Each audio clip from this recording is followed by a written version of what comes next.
What's up, guys? Welcome back to episode 4 of my Minecraft beginner series. Thanks to some awesome shaders and the replay mod, the world is looking absolutely beautiful and way more interesting to play. I'm really loving how this series is turning out. So, if you're enjoying the vibes so far, please consider hitting that like button and subscribing to the channel. It really helps me out, and without further ado, let's get right back into the grind and continue our journey. In the last episode, I headed out to loot that shipwreck I spotted on day 1, but guys, you won't believe what I found. Right next to it, there were underwater ruins. And guys, from those 2 structures, I literally looted 2 treasure maps. But unluckily, I found out they were both pointing to the exact same treasure. Oh god. I was so disappointed that I started questioning if the Minecraft gods even exist. And if they do they just hate me in this world? But no matter what, I still want to stay here and keep playing in this world. And in the end, I still went on a journey to find the treasure marked on the map. And after a while, I finally found it, and thankfully I didn't have to dig up the entire area to get it. Then, about 100 blocks to the south, I discovered a village not far from the buried treasure. I was so happy that the village was near the ocean, because that means I can easily bring the villagers to my base whenever I want to start my own mini village. If you want to get a sense of the distance, my base is just over there from this position. And it's not that far, is it? I headed over to the village and grabbed all the loot I could find, picking up anything that could help me on my adventure. And after exploring around the village, sadly, I realized none of the loot was anything too valuable. And wait, where's the camera? Oh, there you are. I'm not sure if I'm being ungrateful, but just look at all the loot I got from the shipwreck, the underwater ruins, and this village. So now, as episode 4 begins, I've decided to explore the area around the village, and I'm going to find some mini caves and mine some coal, copper, and iron.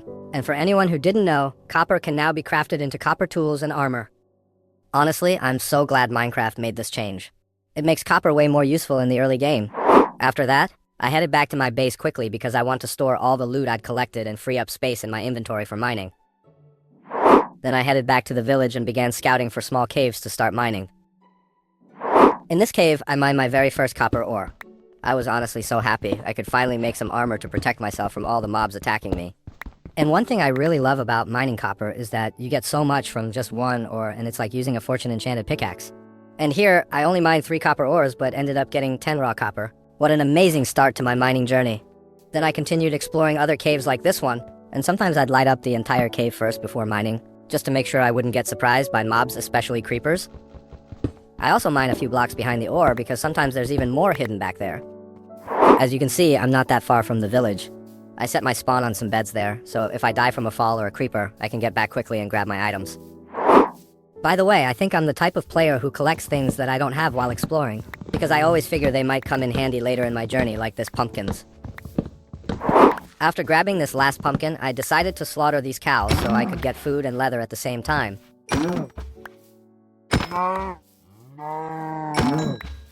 And then I just continued mining whatever I could, like these stack of copper ores. After mining the copper ores, I considered going deeper into the cave. But once the most dangerous sign appeared, I decided it was safer to head back. After some time mining, I managed to get enough coppers to craft copper tools and armor. I was so happy that I wanted to head back home to smelt the copper into ingots and craft some copper weapons, tools, and armor, but I decided to keep exploring.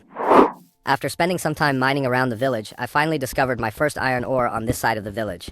I've been looking for this for a while, and I can't believe I only got 2 pieces. Oh my god, that's such bad luck.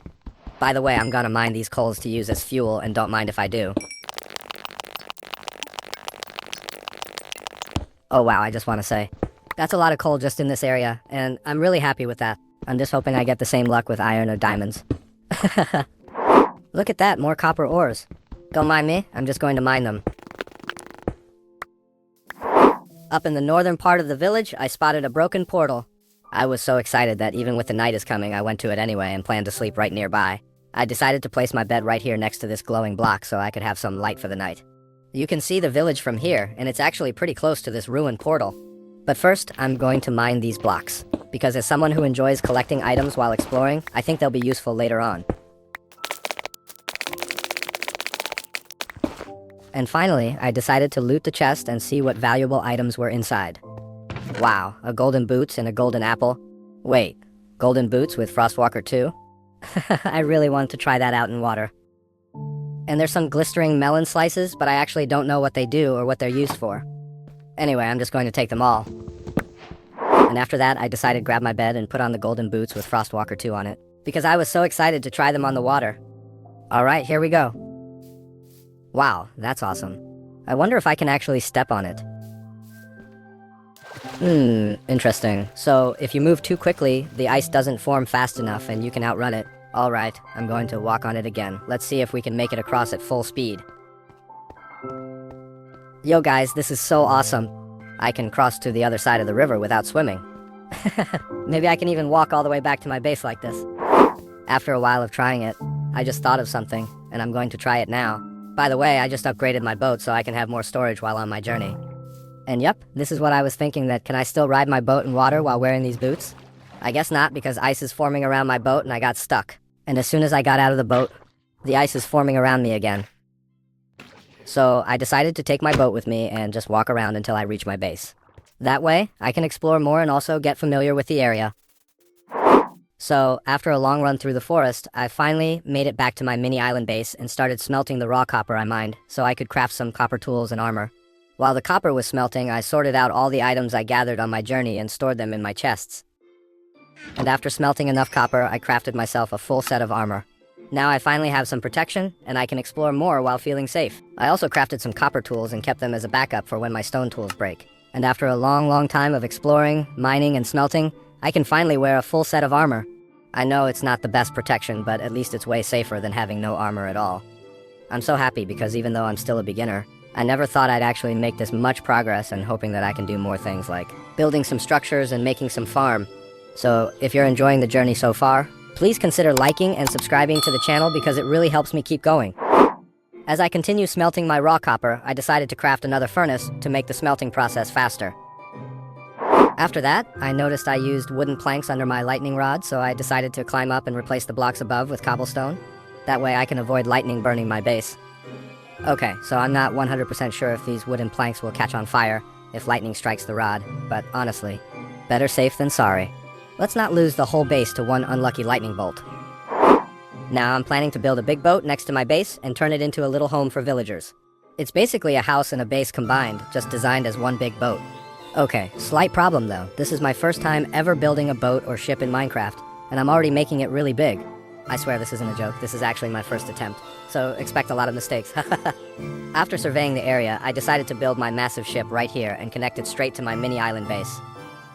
To prepare for building my massive ship base, I headed into the forest and gathered tons of wood. I started by chopping down spruce trees since a single tree gives an insane amount of wood, which is perfect for stacking materials for future crafting. My plan is to use spruce planks as the backbone of the ship. Next up is dark oak trees, which I'll be using for the sides of the ship. This wood is going to be one of the main materials for the exterior, adding depth and contrast to the overall design. And lastly, I grabbed some oak and a bit of birch. I'm not entirely sure where I'll use them yet, but they'll probably come in handy for decorations later on. By the way, guys, I just want to flex this side of my Minecraft world real quick. In here, you can see this section has a lot of birch trees. Next to it is dark oak forest. And after that is this wide spruce forest. And after this wide spruce forest is the oak trees and some birch trees. I feel pretty lucky in this part of the world getting access to 4 types of trees all in one spot, and they're not even far from each other. I started my massive ship base by building a huge box, and it's going to serve as the stomach of the ship, the core around which everything else is built. While I was laying down some flooring on my ship, I noticed a wandering trader with 2 llamas heading straight to my boat, so I approach it quickly. I am so happy because I knew that if I got the llamas, I'd get 2 leads which are going to be really useful for my journey. The wandering trader was chilling on my boat, so I assumed it wouldn't despawn. I went ahead and built a small shed, just for it like its own little home, and I'm hoping it'll stay with me forever. To get rid of the water inside my box, I decided to divide it into smaller sections and fill them with blocks like sand or gravel. Since these blocks are affected by gravity, they make it super easy to remove the water, and also they are easy to remove too. So, I decided to grab more sand to speed up the process of draining the water. The more I used, the faster it fell and pushed the water out, making this whole part way easier. Then I continued filling the sections with sand and removing it afterward to drain the water. This would have been way faster if I had sponges, but sadly I don't have any yet. I honestly don't even know how to get them right now. When I got to the last section, I noticed some fish swimming inside. I decided to leave that part alone and not drain it, letting them stay safely in their little corner. After that, I started building one side of my massive ship. And honestly, guys, while working on a project like this, expect some trial and error. I ended up walking back and forth a lot just to see how it looked after adding certain details. Then I moved on to building the backbone of the ship, starting from the front. I was really focused on shaping it to look like the front of a proper ship. Then I started connecting the sides to the center, little by little, carefully shaping the ship as I went. After finishing one side, I moved on to the other, slowly connecting it to the center little by little. It took a lot of checking back and forth to make sure both sides matched, but step by step, the ship started taking shape and looking symmetrical. It wasn't perfect, but I was happy seeing it finally come together. Honestly, I'm telling you guys, as a beginner, this has been really hard for me. But I really wanted to make this build, so I knew I had to step up, learn, and improve. It took me a lot of real-world time just to finish the front part. I even looked up some ship designs on Google and used them as inspiration to create my own version. After a lot of stepping back and checking from different angles, I finally managed to make both sides symmetrical and shape it like the front of a massive ship. It's not perfect, but I gave it my all, and honestly, I'm still really happy with how it turned out. After finishing the other side of my ship, I started working on the back. This part was honestly pretty tough for me, because I didn't really have a clear plan. I mostly just relied on my imagination and kept placing and breaking blocks until it started to look right. I also built the rudder during this part, and I kind of made it randomly since I'm still learning. Even though it's simple, it's an important part of the ship because it's the main underwater fin that controls the direction. It's definitely not perfect, but as a beginner, I'm happy with it and proud that I managed to build it on my own. After that, I continued working on the back part of the ship.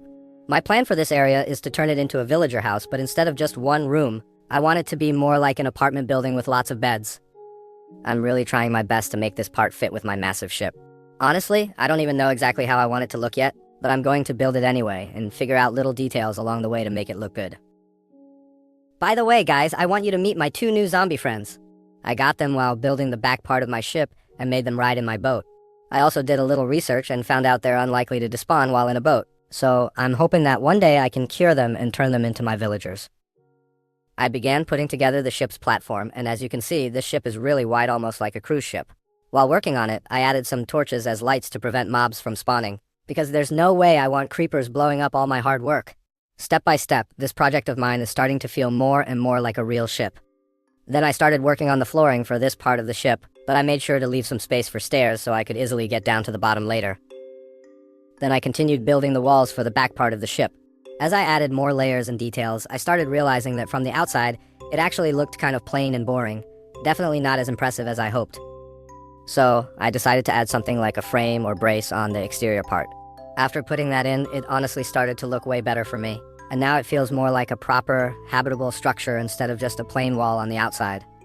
After that, I built 3 big structural supports for the sails with the lightning rod in the tallest one. There's still no sailcloth yet, but just having these supports in place already makes the ship feel way more complete. It finally starts to look like a real sailing ship instead of just a big wooden structure, and honestly, that motivated me even more to keep building. And here are some cinematic views of the ship that I put together. I tried to capture it from different angles so you can really see the size, the details, and how everything is coming together so far. Seeing it like this honestly makes all the effort feel worth it.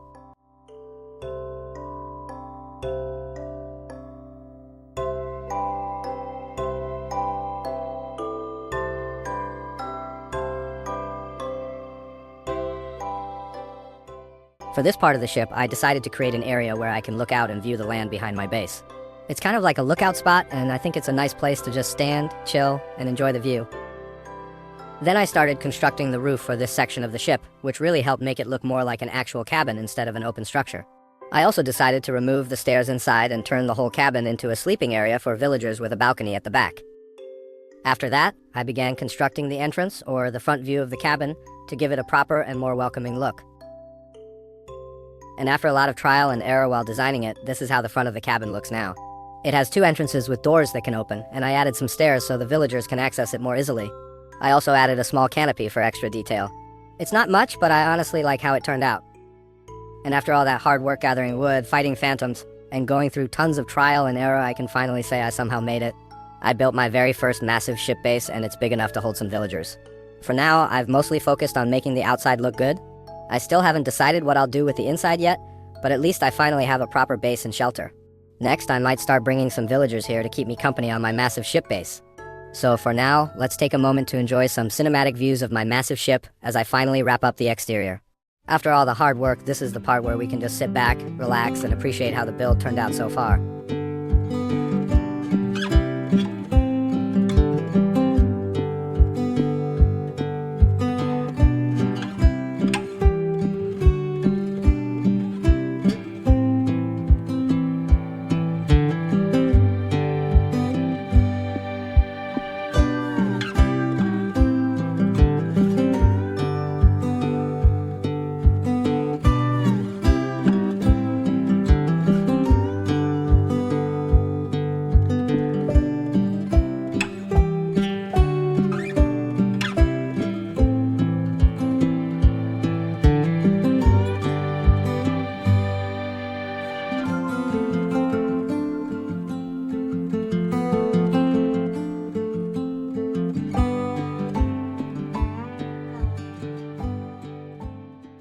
So I think that's it for today's episode. If you're still here, I hope you enjoyed the video and appreciate what I've built. Maybe consider giving it a like and subscribing to the channel because it really helps me keep going. I'd also love to hear any suggestions or tips you have for me as a beginner so I can get better on my Minecraft journey. That's all for now. Stay safe and see you next time. Bye bye.